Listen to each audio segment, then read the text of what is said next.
All right. Looking forward to saying hi to Norm MacDonald. Of course, he will be at Caroline's on Broadway, Manhattan, tonight through Saturday. Yeah. I was talking to Chris Rock yesterday. Chris said he's stopping by. Chris Rock There's Norm. Hey, Norm, long time no see. Good to see you. You too, baby. Hey, man. Hey, Norm. Hey, it's good to see you. Here, wait, let me put on my jacket for this big interview. Oh, really? You have to put on a jacket? Well, Norm is wearing a jacket, and I'm going to wear a jacket. Oh, I see. That's what I'm going to do. Just asked me where I got this jacket. What was that? Yeah, put on his microphone. Where's there a mic? Yell, Hey, yeah. now there's a mic. Now you're on.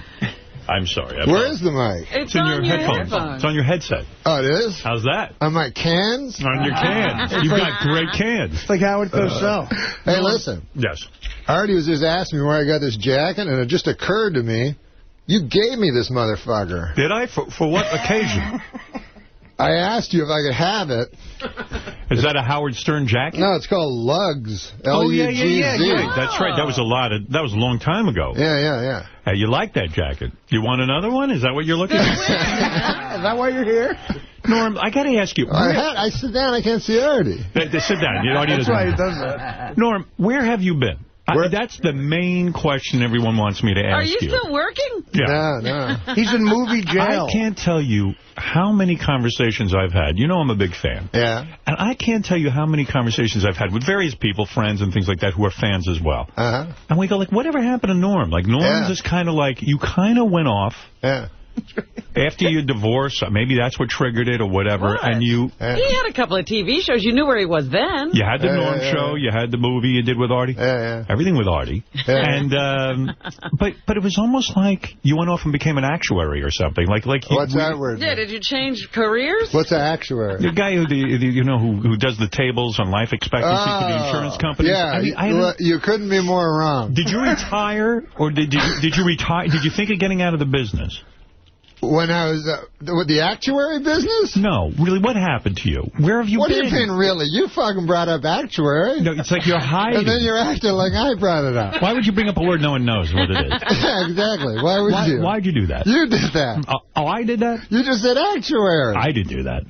I would never do that. I would relate to the people. Everything. No, but Norm, please don't bring up the word actuary. I want to know what Edward G. Robinson in Double Indemnity was an actuary. An actuary. Isn't that right, Artie?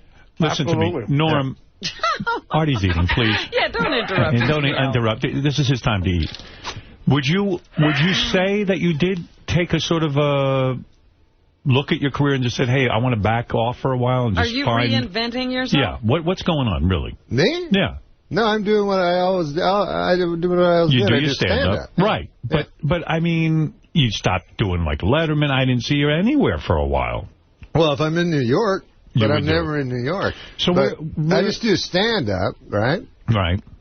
And then sometimes they'll offer me stuff that I'm no good at. Right. And then I do that. Right. All right. So you're out there. You say you are doing Then I go back to doing my stand-up. You know, Gary told me he had a conversation with you in the green room. Yeah, we had a fucking good one. Let me see if I can recreate some of that, because it sounded interesting to me. He said that you guys started a conversation about some of the guys you did Saturday Night Live with. Spade. Yeah. Sandler. Yeah. Chris Rock. These kind of guys. Right. Are you still in touch with them? And you said, yeah, I'm friendly with them. Yeah. But you feel like you can't pick up the phone and call them. No, yeah. No, there's an interesting dynamic that happens when a guy becomes way more successful and powerful than you are. Right. Which is, I don't want to phone out. I love Sandler. I talk to him a lot, but I try to limit it because he gets bugged a lot, you know? He gets people want things from him. Yeah, people want things from him, so I don't want anything from him. But when I'm talking to him, I feel like he might think I want something from him or something like that. Right. You're so aware of others' feelings. Now you're killing him. What the hell are you doing? I know he's going to slam me when he says some shit like that. No, you just snotted all over yourself. I can fucking see that one coming. In other words, you're a motherfucker. other words, you're so in tune. That's not what I'm saying. Yes. You're bragging, aren't you? No, you're saying... Now, Norm, if there's one thing about Norm is he's very in touch with other people's feelings. Norm. I've never seen a reaction like that in here. Norm, what you're saying, you just vomited on yourself, and you blew snot out of your nose. Norm. There goes that mic. What I'm trying to say is, you worry that you'll not be perceived the right way. In other words, you're concerned that you don't want to call up Sandler and say, hey, how you doing? Because he's going to think you want something from him. I have a very good friendship with Adam, so I don't want to affect that friendship badly by giving the... what do they call, like, politicians, the perception of impropriety. Right. So as if I'm looking for something. So fact is, I don't give a fuck if I'm ever in a movie ever. You don't care about the movies. You did your movie. When you got out of Saturday Night Live, you did the movie Dirty Work. That experience didn't turn you on at all? I love Dirty Work. You love doing that. I think that was a great fucking movie. Right. So you what do you mean right? Why say right? I thought you didn't like it. You know, I never saw it. Well, what the fuck are you talking about? I'm saying that you love the experience. Why don't you do it again? Well, because nobody... It's hard to take a guy seriously after you see boogers flying out of his nose. Wait, is there snot coming out? No, you're fine. You're fine. You cleaned up okay. You look so you're going to show that in slow motion and shit? I love it. It'll be animated. Yeah. So I understand what you're saying, that there are certain guys... Are there guys who call you all the time and bug you? Are there people who want things from you because you are at the top of the comedy community? I'm not at the top of the comedy community at all. How long is your set when you go out and do a show? Now, like Chris Rock was in here yesterday. He says, I'm going to see the Norm MacDonald show on Saturday night in Caroline's. He's making a whole night of it. He can't wait to go. Will that make you nervous to know that Chris is in the audience? No. That doesn't. You're so seasoned at this thing, you know what to do. Nah, I just don't give a fuck. Like, I don't care. I don't care if I bomb or kill. Nothing matters to me. It doesn't matter to you? But this is your career. This is the chosen path you've gone down. What do you mean it doesn't matter to you? Of course it matters. I'm not buying into that. How could it not matter? You love when you do well on stage. No, I don't. Who told you that? You don't. Don't you care that when you do a show that people are into it? And no, I enjoy couldn't themselves? give a fuck. Are you serious? Yeah, I can actually attest to that. When I used to open for him, and if it didn't go well, Isn't that a defense mechanism, my friends? Well, he thinks it's funnier if they don't laugh. If it's bombs, I think it's pretty fucking funny. You like to bomb? I don't like to. I'm saying it's funny. When do you bomb? What happens? You mean you're Let's put it to you this way, right? You go in front of a group of people and try to make them laugh. Right. Try your hardest to make them laugh. Right. And then they don't laugh. That's funny. You're not doing the specific thing you're there to do. Exactly. That is not only that, but it's also funny that you go there to make them laugh. You're trying to make their life better. You're failing, so they hate your fucking guts. And you see the humor in that. I see humor in that. Like, it's not like that you're up there trying to make them not laugh. You're trying to do your best to please them. But don't you stay... It's like if you told a joke to your dad and he kicked you. But don't you stay at home a certain amount of hours a day and write and come up with this material that you do on stage? I mean, you put time and effort into it. You don't? It's the same act from 100 years ago? No, I do. No, I think I have about 8 hours of material. 8 hours of material. So you're always writing new material. Well, I thought you meant write on a piece of paper. I don't. How do you? What's the process when you make it? You just think it up in your head and then you say. Is that you don't have it written anywhere?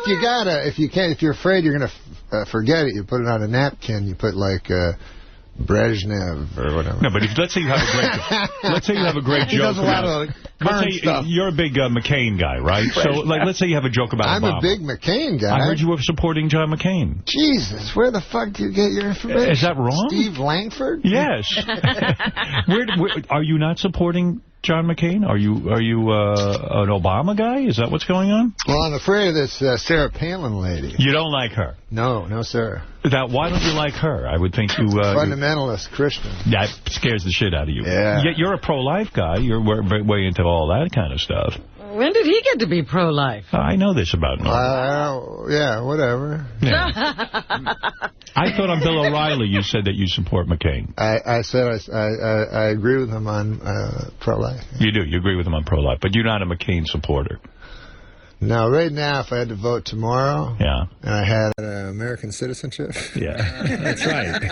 You're not even American. Why am I bothering you? Yeah, right. But no one knows. I would vote for Obama. You would. You like him. I don't like anybody. I don't like any of them. But are you an angry man? No, no. I said I don't like politicians. Do you like people? Are you a people person? Do you like to hang out? Yeah, I love Norm will go to the mall and shoot people. Go over to Orange Julius. No, this is what I like to do. Are you a recluse? Yes. You are. I would say that. Would you say almost agoraphobic? Really? Do you spend most of your day in the house? Yeah. Do you still have a tremendous gambling problem? No. You do not. What happened? What changed? Well, I stopped hanging around. No, as my son got older, I realized that really the worst part of gambling is not the money you lose, but the time. Right. So you're saying you wanted to spend more time with your son? Yeah, because when I'm with my son, the time is so wonderful. Is it wonderful? It's beautiful, yeah. Yeah, you're able to give to your son? Am I able to? What do you do with your son? I play with him. You do? How old is he now? How old is this young man? He's 15 years old. 15 years You're old. still playing with him? Right. You know, it's a funny thing. Yeah. When he was a very young boy, you know, when he was like 3, 4, or something like that, I would play games with him, you know, like we'd play basketball or something. Sure. And I'd let him win. Right. You know? And now he can beat me at everything. And so he's like, hey, man, I always beat you at everything. I said, no, fuck, I used to let you win. You go, fuck, he doesn't believe it. He always beat you. Yeah, so he just thinks I'm some retard that can't beat a fucking infant. He's tall. He's a tall kid. Yeah, he's playing basketball. He's playing b-ball, baby. You're not It'd be good to have him out there with Artie, shoot and see how he does. You're not playing poker at all? You're not playing, because you love to play high-stakes poker? You play the friendly games, right? Come on. I try not to. Really? I still play a little poker, I have to admit, but... Did you go to therapy for this? I mean, was there some sort of... No, what do you think I'm you? I don't do that shit. You don't need to do any of that. You won't talk to anyone, right? You're above that. I don't do that. You're too good for that shit, right, man? Right? Why do you keep putting the phrase in that way? What do you mean? What do you say? What? I said I'm not good enough. Yeah.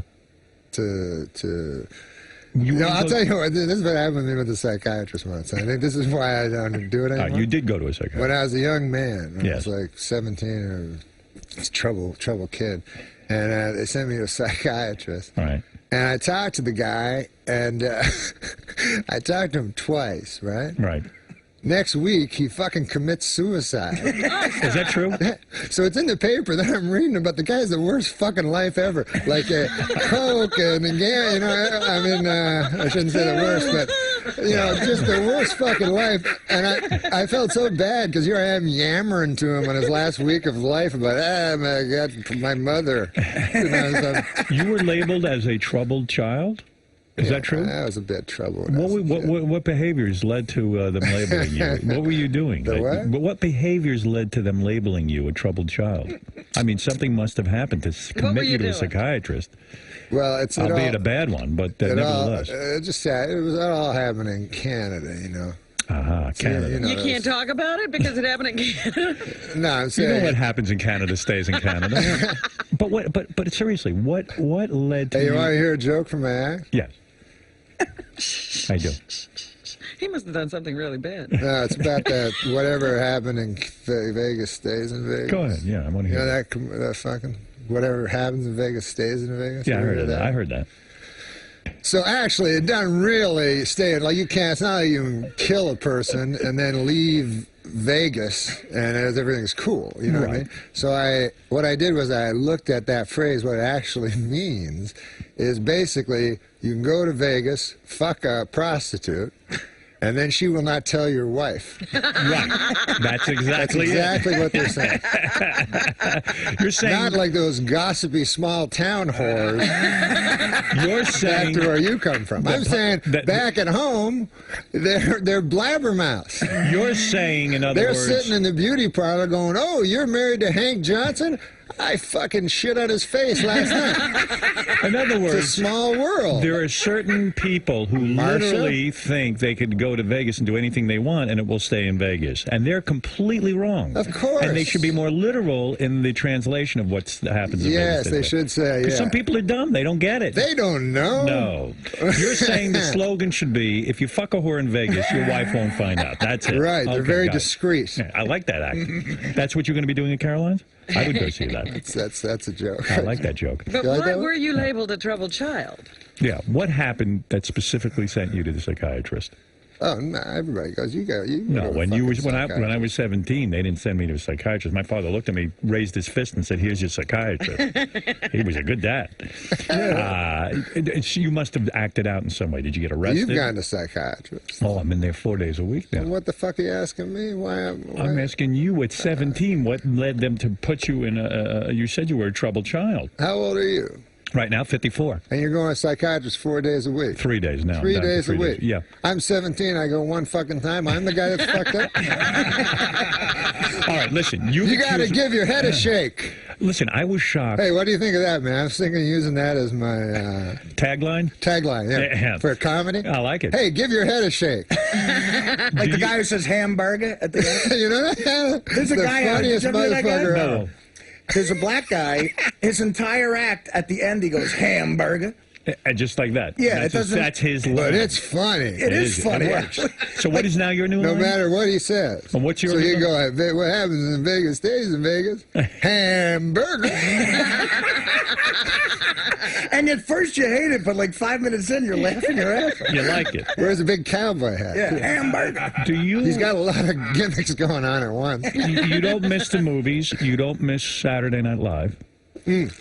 You do miss I miss Saturday Night Live, yeah. You do? Yeah. I love the Saturday Night Live. Chevy Chase was in here recently. He didn't say it on my show, but I read it somewhere. He said the only guy who ever did the news right since I left was Norm MacDonald. Did you know really? that? Did you know he said that? I heard that. Oh, you did hear that? Yeah, I heard that. I heard you have that framed on your wall. Is that true? No, it is not true. Okay. You don't give a fuck what anyone says. Chevy Chase didn't remember me. Oh, no, are you kidding? I swear to God.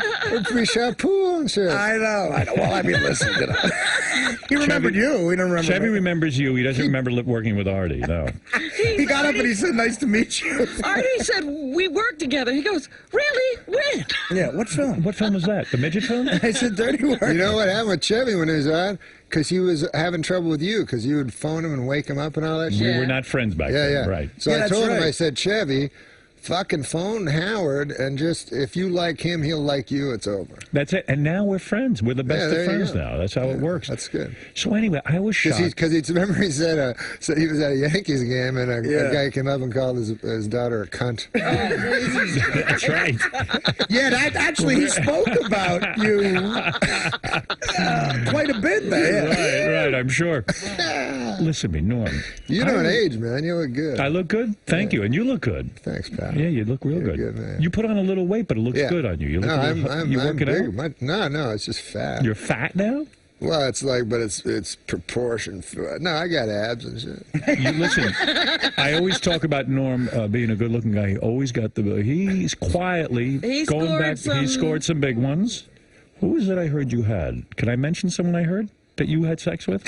I don't know. I'll tell you the name. You can confirm, deny, or not even comment. Oh, somebody said you once had sex with the porn star, Savannah Sampson. Ooh. Is that true or false? I never even heard of her. Never heard of her, so you never had her. I never heard of her, so... I would like to have sex with her. No, I've never had sex with a porn star. She's my favorite porn star. Yeah, but when you worry about... You would never... This is what I would worry about. Go ahead. Because I remember when Pamela Anderson was on Saturday Night Live, hey, man, you got to go for that and stuff. I wouldn't want to, after... Tommy Lee and who's the other dude? That's right. Kid Rock. Kid Rock. Yeah, right. I don't want to pull out my measly cock, What the fuck am I? What, am I crazy? I'm not stupid. But you also worry about diseases and things like that, right? I mean, you're pretty careful. You wear rubber when you're with the women, or do you go wild and just say, fuck it, I'm gonna have sex without a rubber? What do you do? When I'm making love to do you ever yell out lady? Hamburger? After he comes, he says hamburger. Hamburger. Well, seriously, how is your sex life, by the way? Because you're single now a long time. We don't see you in the tabloids. We don't see you with any broads, any women, nothing. Are you into a commitment? Are you into any kind of committed relationship? No. Nothing. Those days are over. Mostly I just whack off. You whack off mostly? Almost only, yeah. You don't go out on dates? No, I much prefer whacking up. See, I always thought you'd be the kind of guy, because you like to be home, you're a recluse. He'd get a wife or something. Not a wife, maybe a tight girlfriend, someone The whacking off's better. Girlfriend, someone The whacking off's better. Yeah, you really feel that way. Yeah, because my imagination's better than any fucking reality. Are you being serious with me? I'm being dead serious. When's the last time you had a girlfriend? I don't think I've ever had a girlfriend. I had a wife. I guess she was my girlfriend before I married. Right, and after the wife, you that was it? That was it. You realized I'm a different guy than I thought I was. I'm really a loner. Yeah. You're a loner. Yeah. Do you get lonely? No. I was shocked that you went on Adam's show, Adam Carolla, and you said, Howard, more or less, it seemed like you kind of said that I'm responsible for Artie's heroin abuse. He almost said you're killing Artie. Yeah, and you said that. What did you say again? Wait, stop. I thought you were on Adam's show. I could play the tape, but I don't need to unless you want to refresh your memory. They played me the tape. You kind of said Howard is the cause, and that on Adam Carolla's show. You said I was talking about Artie. I brought up Artie. Yeah, you brought up Artie. I didn't. He did. He did. Out of the blue. But I somehow got slammed, and you said, I was shocked to hear this, that you felt that I was somehow enabling, and you even said that I killed Hank the Angry Dwarf, where I said to Doug Goodstein, why don't you come in and talk about how many times we had him committed? You know what? You're right. You're right. I did say that. Yeah. And I apologize for that, because that's not true. That's a terrible thing I said. I felt horrible that you would say that about me. No, I do remember saying... Were you joking or what? No, I wasn't joking. But you believed it at the time. No, the Hank the Angry Dwarf thing, I don't believe. I don't know. I don't know why I said that. That was wrong of me, because first of all, I didn't know shit. Right. About what I was talking about, anyways. Right. But no, the Artie thing. Explain it to me, because if there's something I could be doing, I want to know what I can do. Maybe you got information. I'm not Dr. Drew. I don't know. But you seem to know that day. Yeah, you were very full of yourself. Well, sometimes you're on the fucking radio and you say stuff. You guys know I'm sitting here. No, but I take this. Artie, pretend you're not here for a minute. Eat something. All right. I love It's funny Artie. you think it's your problem, not Artie's problem. Well, this is what you said. No. Because I really want an explanation of this. It was very hurtful, and it even got me thinking. I said, Norm's a bright guy. I like you. And I said, gee, if Norm thinks that of me, I have to really sit down and examine myself. And I even went to my psychiatrist. I talked about it. I said, gee, Norm said these horrible things about me. Did you talk to your psychiatrist? I did. Wait a minute. You said Norm? Norm. And he goes, who the fuck is Norm? That guy, I haven't seen him since Dirty Work. Norm. Who's he? I took 3 sessions up on Norm. What do you mean about Artie? All right, you apologize about Hank. And really, Hank, we tried so desperately to get this guy in hospitals. Don't drink. No, I believe you. We really were. I honestly do you remember that appearance? But do you remember? No, that on you remember that? Yeah, so I felt bad after I heard that, because I do love Artie, and I would do anything to see Artie stop the negative behavior. I've talked to Artie privately about it. I mean, I don't want to be some guy who jams it down his throat and all that kind of stuff, but you seem to feel that I'm enabling or encouraging the behavior, and I'm not. I don't remember hearing... I said the Stern show. Yes. You feel it's Robin who's doing most of it. No, but I'm saying that the show is a creation... Yes. ...that's very real, that's very...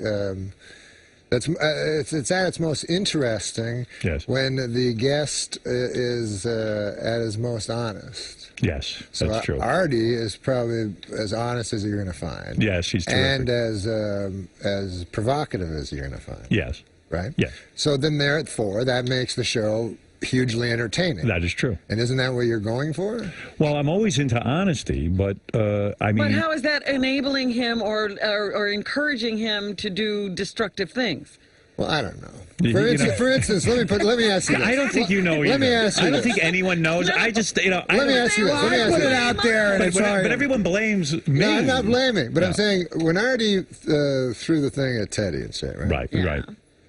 Then you didn't play it again for the rest of the day. That's right. I didn't. Why didn't you play it? I didn't play it because Artie was so distraught and the emotions were so real that I felt that Artie was in a state that I didn't even know. We hadn't even talked afterwards. He left. And I felt that by replaying it, Artie could... you have to put it in perspective. I had no idea what was going on. I didn't know if Artie was going to go put a bullet in his own head because he was so upset that he did that. And but I felt by replaying by the way, Teddy has apologized. Then when you put it on demand and promo the hell out of it... Because I spoke to Artie and we talked over the weekend, and Artie was going to leave the show. And some private things happened between myself and Artie, and which we have never gone into on the air. It's off the air private stuff. And I felt, in all seriousness, and Artie felt, we made the decision together that we could go on. Artie wanted the audience to see that, but Artie has changed his behavior a lot and has really thought that whole experience through. So in all seriousness, hamburger. In all seriousness, I... Honestly, Teddy has apologized for forcing me to do that. Yeah. we determined, Artie and I determined it was Teddy's fault somehow. So it was okay to screen. Yeah. No, so you're in a conflicted place where you... I love Artie. Yes. And I know, believe me, I listen to the show, and I know that you guys love each other. Yes, I can see it. So. I don't know if he loves me. He told me I'm not his bro, but I love him. I apologize like Norm apologized for him. So what are we really saying now? Well, listen, Chris Rock, because every guest has to comment on this. I think that Norm has disavowed everything he said on Adam Carolla. Yeah. No, I disavowed the thing about Hank the Angry Dwarf. But you backtracked and you now say, no, I don't think you're at fault. What about Adam Carolla? I never said Artie? that. I think he was saying that. Exactly what I'm saying. It's hard to, like, I put all that out there, and now it's such part of the fabric of the show. It's hard for me to get off that roller coaster. Like, you're not asking me to do it. Interesting. You're not asking me to do it. No. But I feel like it becomes entertaining, and I feel like it's necessary, not from any orders, but just that, it feeds itself. Listen, I hired Artie on our show. You're the reason Artie's here. You're the reason we know this stuff about Artie. And when Artie was hired on the show, Artie wasn't doing any of this shit. Okay. I hired him because he's a funny guy. He's hilarious. He's hilarious. He can talk about this. And introduction to Artie, Norm pushed him forward because he didn't want to talk about Al McPherson and said, does cocaine. Right, yeah. I didn't say he did cocaine. Yeah. I didn't say he did cocaine at the time. This was a thing in the past. But if Artie had been backstage on coke, I wouldn't have brought him out and go, hey, look, Artie's on coke. It had happened 2 weeks before. So in other words, after this 10 minutes has gone by of this discussion about Artie, no one knows anything, right? We don't know what to do. You don't know what to do. No one has any. Well, I guess no one really knows what to do. No. I mean, but I don't know. I said things probably emotionally, and well, you I was very emotional at this fucking roast that I had to do. Oh yeah. Because Artie, I thought he was dead. I didn't fucking know. I thought they were telling us. I thought they wanted to do their roast so bad that they weren't going to tell us a guy was dead. Which is what I thought. It's just believable. Yeah. Well, you know what? The show does have to go on, Norm. You know that. That's not what I've heard. Yeah. I felt bad. I've heard the show doesn't necessarily have to go on. That's in Canada. That's why show business in Canada is going nowhere. The show doesn't go on over there. Everything upsets them. So I think me and Saget were talking a lot, and we got very depressed that night after the roast. I see, okay. And we talked about Artie a lot, and and then I never expected Adam to bring that up. Look, I should have phoned you guys. I should have phoned Artie. You shouldn't fucking say things about... No, I just was concerned that you thought that of me. Norm MacDonald has agreed to go to Caroline's on Broadway in Manhattan tonight through Saturday. Yeah. This is you're upset about the Carolines? Huh? You like going to Caroline's, or you're upset about it? You don't even really want to go to Caroline's, do you? You're not that thrilled. No, what are you fucking talking about? Is it good money? No, this is what happened. No, go ahead. I took the red eye last night. Yes. I just got in, right? Just now. Just now, yeah. Right. But I took a sleeping pill so I could sleep on the plane. What the fuck is she doing, a Sudoku or something? she prepares the news. She just does that? Yeah. I'm listening to you. You were on the plane. You were asleep on the plane. No, I wasn't asleep. I took a sleeping pill and did not go to sleep. Oh. Did not fall asleep. So you're messed up now. Pardon me? You're messed up now? What are you talking about? Are you messed up from the pill? The pill that you took, did that mess you up? You're tired. I'm just tired. You're tired. I didn't sleep, and I took a sleeping pill. Okay. So you don't. So I would take another 8 sleeping pills. But what are you going to do? I hit the stage at Caroline's in about 14 hours after I do these other 10 shows on your network. Artie, anyone watch these things? What shows are you going to be doing? He's doing shows that I told him yell out the window. There'll be more listeners. Let me hear what you're doing. Maxim Radio with Stretch. Oh, Stretch. Does he have another show? I don't know. Yes. Comedy by Request. Oh. Getting Late. I don't know.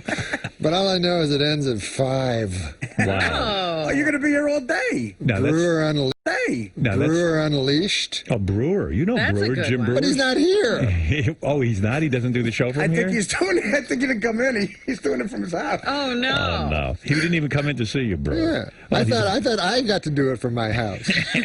I thought Mad Dog Unleashed was... Oh, Unleashed you do. Mad Dog Unleashed. No, but Brewer... Brewer, he just reminded me, Brewer has the same name Brewer, as you mean Mad Dog took Brewer's name, Unleashed? It's Unleashed. It's Brewer Unleashed. Right. How can we have that? How can we Everything's Unleashed on Sirius. Yeah, no. They all stole it from that Byron Allen. He was Unleashed. He had comics Unleashed. You're right. I remember he was Unleashed, too. All these guys were Unleashed. I went on Byron Allen's Comics Unleashed. Yes. Yeah. How was that experience? Well, first of all, you couldn't be more leashed. But When was he ever unleashed? He would do the craziest fucking segues ever. Like, you know, he just asked you for some bits from your fucking act, right? Right. So then he talked to one guy. I've had to follow fucking Schimmel, right? So he's not a good guy to open with. So Byron Allen's like, so, Robert, I understand you have cancer. You know, that's his fucking opening. So Schimmel's like, yeah, I have cancer and I'm fucking the girl that... right. Boyfriend, and then he turns to me and goes, and Norm, you got a dog. Sounds like you guys were unleashed that night. You really were laying it all out. But the funniest thing I heard him say is, he said, because, you know, he just gets the jokes beforehand and then tries to think of a question. So he had John Lovitz on, and he said, now, John, I understand you're getting older. That didn't happen. That didn't happen. I got to have a tape I swear to God, that happened. John, I understand you're getting older. Had a joke on aging. Wow. That's like I told you, Carmen Electra was on that show later. This is my favorite dumb chick moment of all time. Dumb hot chick. And the girl said to her, it was one of those, that black chick who hosted that show for a while. Aisha Tyler? Yeah, that was her. So she says, Carmen, what's the one thing you can't live without? And she said, she thought for like 30 seconds, and she said food. Well, she answered it properly. So you're a human being. It's got to be either oxygen or food, right? What else is there? Let's take a couple of phone calls for the great Norm MacDonald. We haven't seen him in years. I know, it's so nice. You know, last time I came up here, was with Artie when we were looking around the studios. You were showing me the new studios. Right, yeah. You're talking about a couple of years already. Yeah. You're busy. Listen, what can I say? What do you think of these comedians? Like Dave Chappelle stays on stage sometimes 8, 9, 10 hours. Yeah, I know. They have Dane Cook in L.A. They have this contest now. Yeah. Who can stay on stage the longest? Isn't that ridiculous? I mean, doesn't that... Well, it's kind of... The audience is really the people that should get the prize. Exactly. I know. I mean, you can get even the best comedian. You would get fatigued after a while hearing that much comedy. I mean, if you can kill for it, should be, you know, if you go 5 minutes without a laugh, you lose or something. But otherwise, this is just talking to a mic. Do you ever get up on stage and think about the absurdity of it all? Do you ever sit there and you're in the middle of your act and you go, like, what is my job? I'm standing here in front of a bunch of people and they're waiting for me to make them laugh. Isn't that the craziest profession in the world when you think about it? I mean, isn't that does it ever drive you insane? Do you ever wish you did something else? Well, I did manual labor before, and I liked that a lot. I was a dishwasher. I loved it. Yeah. But the pay was shitty. The pay is shit, but somehow I always had money. I don't know why. You yearn for those days. I don't got no money now. All right, Ralph, you're first up in Jersey. Go ahead. Ralph. Norm. How you doing, baby? Good, man. Hey, first of all, Norm's a great stand-up. I highly recommend his show. I've gone a couple of times. It's really good. All right. And I'm not going to repeat anything that Norm and we've talked off the air about Artie, and I don't think you're being 100% honest there, Norm. I think you know that there's some things you say. I don't think that you're saying that Howard's responsible for Artie's behavior, but the show just encourages it. Yeah, of course. Well, that's what he just said. And there's no, and then there's no consequences, and that's where I think so. Like Artie falls asleep. What job could you fall asleep at? Well, Ralph brings up a good point, because every guest has to talk about this now, I think. Yeah, Chris Rock said that, you know, Howard should fire me. That's what he said. You know, because if I didn't have money, I wouldn't be able to.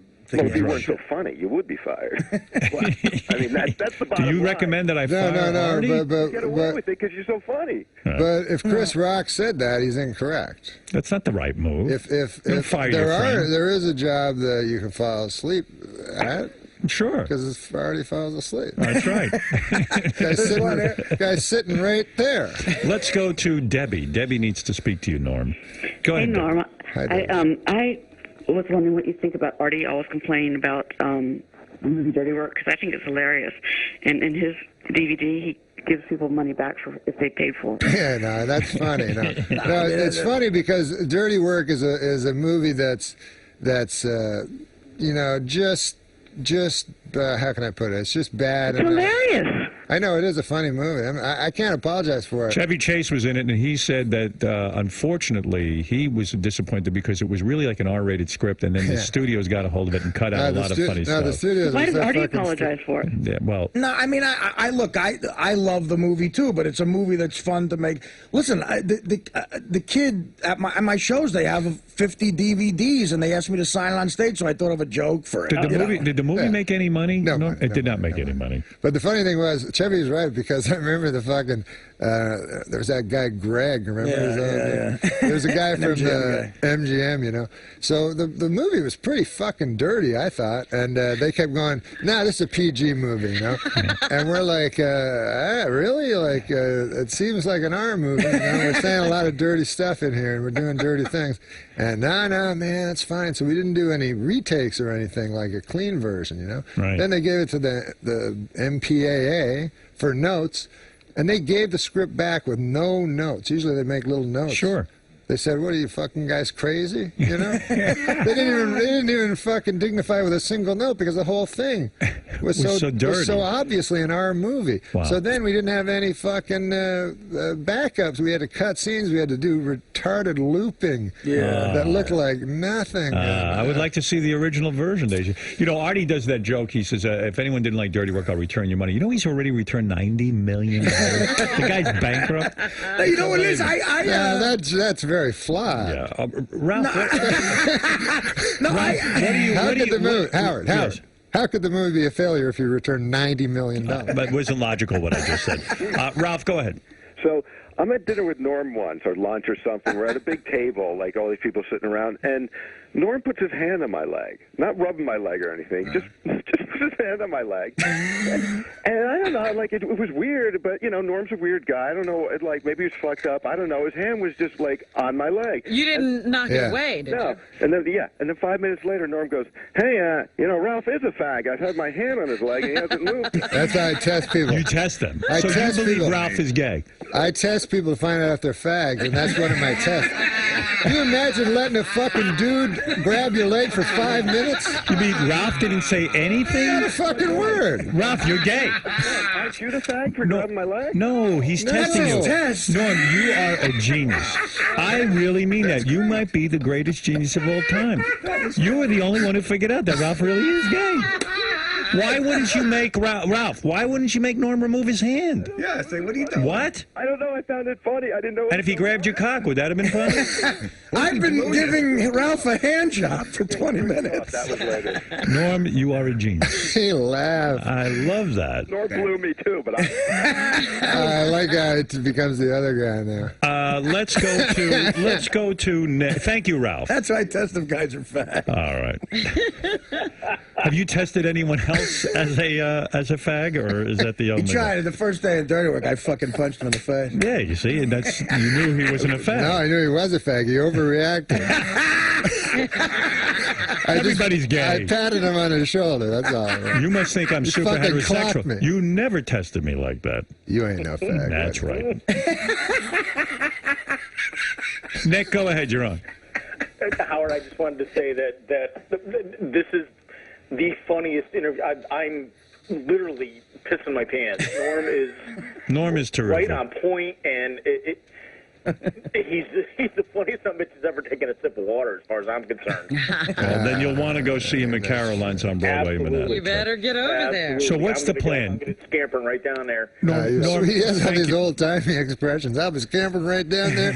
Why, that some bitch is the funniest thing since a glass of water. You're a real piece of shit. You're so funny. That's Norm MacDonald. He's the richest man in town. Yeah. Me and Norm used to talk about. Norm he used to say, like, after 2 years. Off with a hunting knife there, buddy. Yeah, well. After 2 years of the Norm show, he was like, fuck, I got enough. He used to say, like, after 2 years. Off with a hunting knife there, buddy. Yeah, well. After 2 years of the Norm show, he was like, fuck, I got enough money, like, fuck being the richest guy in L.A. I got enough money to be the richest guy in, like, Spokane, Washington. And it's just like... Because you go on the road, and the guy would drive you to the club. You'd be in some little town somewhere, right. And then the guy would be driving you past, and then you see this fucking huge palace with 8 cars, and they go, that's Roy Johnson's house, richest man in town. Why, that house costs over $100,000. Wow. So the plan was, I got so much money from my sitcom. Yeah, I'll just be the richest guy in this little place. That's Norm MacDonald lives there. Do you miss? Why, he fucked my daughter. Do you miss the days of the sitcom? Do you miss that kind of money, that action? I mean, that was tremendous. I mean, you didn't have to do a whole lot, and you got a lot of money, right? You got to do. That's a misconception. If you're the star of the show, there's a lot for you to do. As a supporting actor on a sitcom is literally stealing money. You were stealing money. Yes, but he had a lot. Do you miss it? Do you miss the sitcom? Artie had a good job. Did you miss the pay? Do you miss the going to the studio? It's exciting, right? You don't miss it. No, I don't miss it. I miss the people. It sounds so faggot. But I love Artie, I love Laurie Metcalf, and I love Max Wright. So, right. You don't call Artie that much, do you? Well, I'd say about once a month. Once a month you guys speak on the phone? It's not awkward? We try to talk. Is it uncomfortable speaking to Artie now? No, I wouldn't say it's uncomfortable. Sometimes you have to, be careful, what you say. It's like, really? He gets touchy, right? No, I'm saying the same way that Letterman doesn't want to talk to you. I see. Yeah, you got 4 hours to fill, so you got to sometimes be careful. I see. Really? Even though I have probably nothing of scandal. I can't imagine what those conversations are. I just can't. Unbelievable. Well, look, you've done it all. You know MacDonald. What's the plan for the rest of the day? That's when you have nothing to say. You're going to do the show. You've done it all. You've done You're it all. Norm MacDonald. That says my name. That's when you know the interview's coming to a halt. So what else? Now, what is the game plan? It says here you're Norm MacDonald. What is the game plan for the rest of the day? You're going to do some shows at Sirius. Yeah. After you're done with those shows, people in those seats. You're going to take a nap. I don't think I can take a nap. My hotel room's not ready. They said till 4 or 5. You couldn't get the room the day before, and so I should have. Yeah. That might have worked out better for you. Well, let me ask you. Artie says on the road he doesn't know what to do with himself. What do you do when you're on the road in some little town? Yeah, what do you do? Like, I only like the time that I'm on stage, because other than that, like, what do you do when you have to kill time? Do you play chess? Other than being a fucking other than the hour you're on stage, you're basically a fucking drifter. Yeah, that's true. So most of the time you're trying to find food, and these fucking towns think they're interesting, and so you go. This is what they find the most interesting. You go, hey, what is there to do in your fucking shit town? So then they go, you got to see the Galleria. Yeah. You're like, hey, I'm from L.A. Yeah, I've seen that. I've seen Galleria. Last year, a guy shot everyone at the Galleria. A guy in Houston told me that once. He said, first of all, it's a 400-pound guy. It was May in Houston. Like, the sweat was dripping off me. I had to, the club guy told me, take a cab. Like, I'll pay you for it. There's no car. Right. So I get in a cab in Houston. It's like 140 degrees. This guy's got a huge flannel shirt on. Hey. And he says hi. I say hi. He goes, you're a New Yorker, huh? And I'm like, well, I'm from there. And he goes, we got a place in town. It's just like Greenwich Village. And I said, really? And he says, yeah, but there's no fags. And I said, well, what is it? He goes, and he said, it's the Galleria. And I went, it was a mall. With a hockey rink. It had a hockey rink. But there were no fags. Yeah, he was right. Yeah. Listen. I put my hand on a bunch of guys' fucking legs, and they all said, what's your problem? So you really have the same problem Artie does, in the sense that you have to kill a lot of time in your career. Well, there's crazy boredom. But you never got into heroin or crack or any of this stuff that Artie does to kill time. I never to kill time? Yeah. To kill me. Is that the point? Yeah, just to kill some time? You know, it's funny. Well, that's what he's doing. He hates it. He kills time. Wait a minute. I don't think he's doing it to kill time. You're not a drug guy, though, are you? Well, in a way, everything. You know, one time when I had the gambling fucking thing, right. I went to a psychiatrist, and he said, you're doing it to like avoid life. Right. So I was like, isn't that why you do every fucking thing there is? You know what I mean? Like, that's why you go to work and get. In a sense, that is life. Right. Life is avoiding. Was gambling your thing? Like, in other words, it took your mind off of all your issues and all that kind of stuff. It was your. Yeah, it's a complete escape. But then the thing that you do to escape your problem becomes the fucking problem. I always worried about you because I always had a feeling you were always losing too. Like you weren't very good at gambling, but you would. You would constantly bet on the wrong Gabe teams. Kaplan? Yeah, you know Gabe Kaplan. No. You know, like well, you can't win if you gamble. Poker, not even. You can't win that. You can win poker if you want to. Yeah, but you never win. No, I don't think you. I don't. It's a complicated thing, but I don't think gamblers want to win. I remember one time I heard Omar Sharif talking about it, and a couple times in my life I've been dead broke from gambling. Right. And he said this thing that I found like I related to because he said I lose $6 million. He was talking about the most money he lost. I don't know. And God only knows how he got $6 million. Yeah. By the way, dead on impression. I know, it's good, right? Excellent, Omar Sharif, yes. Look forward to Caroline. But he was a big gambler, big bridge player. Yeah, exactly. Yes. So he says, one time I lose $6 million. He goes, I go across the street to a coffee shop and I get the coffee. I have $1 left. I get a coffee. He goes, I feel clean. And I understand what he means. What does that mean? Means when you lose everything, you're alive. In other words, you don't feel alive unless there's some great tragedy. No, or it's not a tragedy to have nothing. Right. I mean, don't you feel like sometimes when you're building a house, you're just walling yourself into a mausoleum? Right. Well, if you don't have that house, you're free. You're free. You're free. Now, what is the most? Do you ever sit down and figure out how much money you lost? No. Do you know what your biggest loss was? No, I don't give a fuck about money. You do too. You know what your biggest loss. You know what? Was. Should we tell the story about my guy I hooked you up with? It's a long time ago. It's a long time ago now. What's this one? Fran? No, shut up. Hit the button. Oh, we can't say who it is. No, just no name. I hit the button. So what happened? I was a bad influence on Norm, I think, and maybe because when we met each other, and I'm the enabler. When you shoot a buddy comedy like it was, yes, you go away with someone to a different city for like 2 months. It's like going away to camp. So you're either gonna hate the person or love them. And me and Norm became friends because we shared one vice, gambling. And I used to love gambling. And I used to love. 2 days ago, he was gambling. Right, yeah, used to. The first night I met Norm, the rehearsals, we went to a pool hall in Toronto, and I won $2,000 off him playing 9-ball. That's right. And he ended up paying me in Canadian money. It was like a wheelbarrow, like blue pieces of paper with a goose on it. Yeah, they don't have presidents. Yeah, no respect for the Canadian. That's when you bribe somebody in Canada, you're like, maybe this goose will change your mind. And it really looks like Monopoly money. I'm like, what the fuck am I going to do with this? Right. Back then, when the dollar was good, it was like a wheelbarrow. So what happened was, we shot Dirty Work August into the fall, and Norm was still on Saturday Night Live.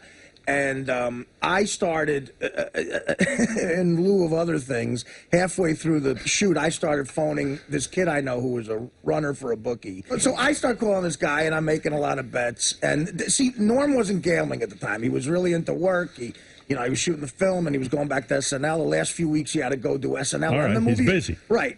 But I think because I was always with him talking on the phone, he sort of was like, yeah, you got a guy. And I said, yeah, I got a guy. He goes, can I have his number? Because I want to maybe start putting some bets in.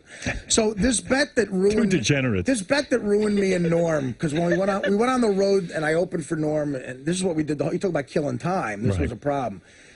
We got introduced to this thing called a lightning bet. Now, what a lightning bet is, say you know what the under-over is in a basketball game, the total amount of points the two teams score. So say it's 180. Okay. Right?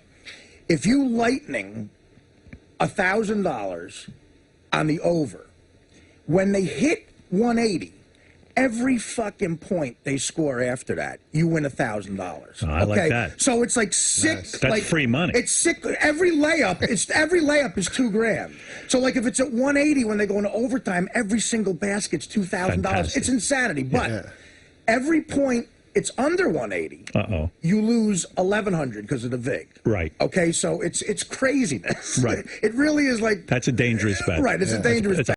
Right. It's a dangerous bet. It's a high stakes bet. But it's the most exciting. Not for me, because I couldn't lose. Right. Well, You're a winner, right? It was the most exciting type of gambling I've ever been involved. So what happened? So Norm, a couple of weeks in a row, wins like $100,000. Oh my God! I mean, because he was, we were. You're proud of that, You know, right? we were doing. I was on a hot streak. He was, and you know what we were doing? We were betting on. It was the '98 NBA Finals, and we were betting on the Bulls and the Utah Jazz. Right. Lowest.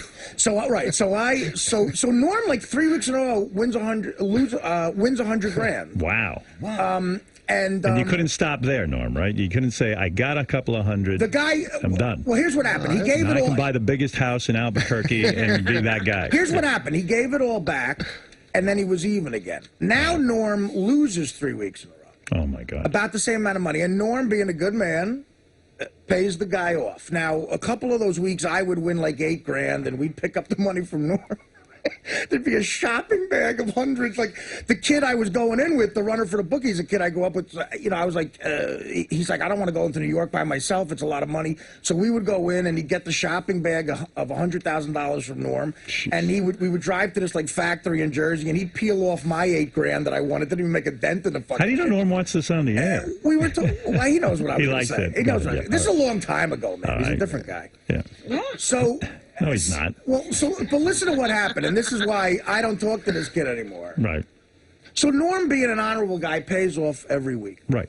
So now here comes the last game of the Utah Jazz versus the Bulls. Norm Lightning's $1,000 on the over. Okay. On the under. That's right. No, I went over. You went under. It was the no. I bet the over. You bet the under because it was you won. It was the lowest scoring. Lowest scoring. And you had won. the under. The over. So it was the lowest scoring game. Right, but you had the under. You won. Had the under. You no, won. he had the over because it was the lowest scoring game. Oh, I'm sorry. That's right. I'm trying to figure. Right. Okay. Exactly. So I bet the under, right. And he bet the over. Okay. 1,000. Now I only bet $200 a point, but Norm bet at that. So I had to deal with this. It was the lowest scoring game in the history of the NBA. The Jazz only scored like 45 points. Like Jordan just shut them down single-handedly. So I lost like $9,000 on the game at 200 points. But Norm won like $110,000. Wow. Okay, so now he's even with the guy who wins $110,000. So now Norm comes into New York. We're doing press for Dirty Work, and he's at this hotel. And I said, I'm going to go get the money, and I'll bring it to you. So I call the guy up, and the guy goes, listen, man, I'm sorry. Tell Norm I can't find the guy. And I said, what? He says, tell him I can't find the guy. The bookie just took off on me. Wow. So I said, first of all, now listen, you got to, like, I knew Norm for a little while. But I had just gotten the movie with Spade. I said to this guy, I said, listen, you're fucking me up here, man. This is a guy I work with. I said, Norm could easily call Spade and say, this jerk off is ripping me off. He's going to get, he could get me fired from the movie. You're fucking me here. He's a good friend of mine here. He paid you everything. First of all, what bookie wouldn't want that business? Wow. I had to go to the hotel. I had lost the $9,000 I lost, I gave to Norm. That's true. And I said, because I said I'm not going to give it to him. So I kept begging the kid, and he kept sticking. Like, obviously, Norm thinks, and I think, he was the bookie. Yes. Right. We both think that, but yet we're not saying his name. Right. We're protecting him. And but you see, Norm can continue. Norm could have easily believed. When you get so now that I hear this story, it's good you gave up gambling because yes, it is. Really it is because you can't teach your son these things. My son's a good kid. Right. My son's a good boy. He's a good boy. But also, Artie keeps gambling with people he can't get paid for. I know. Well, Artie was up $70,000 and couldn't get it. Did you hear that? Same deal? Yeah, same deal. Not the same guy. Different guy, same story. I won $78,000 on the NFL playoffs, and the guy gave me 18. But you know, again, it's like, and you can't go to the police. They're not interested. Right. There was no one guy. I remember with this guy, they go, "Why don't you break his legs?" I'm like, "What the fuck? Why don't you kill him?" I'm like, "Yeah, that'd be a good thing." Well, I tried to kill a man, and you'll go to jail. I go to jail. You've never killed anyone, have you? What? No, you've never killed anyone. All right, listen. Norm, I tried to tell. I said, listen, if Norm was an asshole, he could have said, "Look, obviously you're in on it with this guy. I never want to talk to you again." But he believed me. Of course. Who wouldn't believe you? But what did Bernie Brillstein say to you that time? I was trying to, when you won the money playing craps, what did Bernie say to you? Bernie, yeah, he just passed away. He was a great guy. Did you go to the funeral? Yeah. A lot of celebrities? I didn't go. You didn't go? You didn't go? No. You are a recluse. I was actually kind of sad. Well, that's why you go. Yeah. I know, but I knew people would be making jokes and stuff like that. What did he say? He said, yeah, I won this money at craps back when I was married, and I didn't know what to do. I never won money before. And I said, "Hey, Bernie, man, I got all this money. I just won at craps." You know, he goes, "First of all, don't tell your fucking wife." That's the first thing. Then you get a safety deposit box at the Mirage, but only put 10,000 in that one. You had a big long explanation, like it had happened to him like 50 times. Isn't it great when you ask someone what to do and they know? It's just amazing. Sam Simon, quickly, yes, because Norm is on a schedule. He has to get over to the gay channel or something. He's going to describe how to find out if someone's gay. Sam, go ahead. Hey, the funniest thing I think ever happened to Norm, and now that he's revealed that he's a degenerate gambler, is he moved into a new building. Oh, Christ, yeah. What? Howard already likes it. So anyway, so he moved into a new building. In the meantime, there are casinos in L.A. now that are in warehouses and condos, and they have high-stakes poker game and sports betting and dealers and security and bars and food and everything. They're just like regular Vegas casinos and card rooms, except they're just private. And for some reason, they're just sprouting up all over the place. So I get invited to one, and Norm has told me the address of his building or the street that it's on, his new building that he just moved into. And I'm looking around for this place, and I say, I think this is Norm's building. So I go inside, I go in, I play poker all night, whatever, and they have girls and bars and everything. And I go home and I look up, and I had called Norm. Norm, go ahead. No, yeah, it's right next door. Anyway, but you live next door to this I live place? next door to a casino.